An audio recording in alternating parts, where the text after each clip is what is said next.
kesi ya zaidi ya miaka 12 na kutoa kipande cha ardhi ambacho kilikuwa kimenyakuliwa eneo la Nyali. Kwenye uamuzi uliotolewa na Jaji Kibunja wa Mahakama ya Mazingira na Ardhi kaunti ya Mombasa jana Jumatano, aliamuru kuwa umiliki huo wa kipande hicho cha ardhi na Arehemu Sheikh Ali Taib ni kinyume cha sheria na hapaswi kukimiliki tena. Kipande hicho cha ardhi chenye dhamani ya shilingi milioni 30 kilikuwa kimetengwa kwa upanzi au upanuzi wa barabara eneo la Nyali na kwa sasa kimekabidhiwa kwa umma.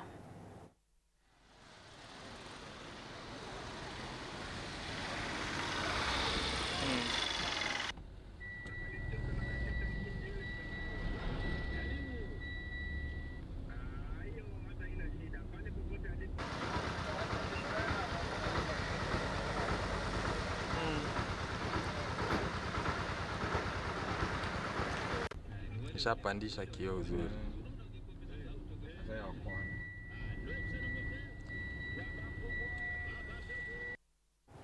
Na Rais William Ruto kwa sasa yuko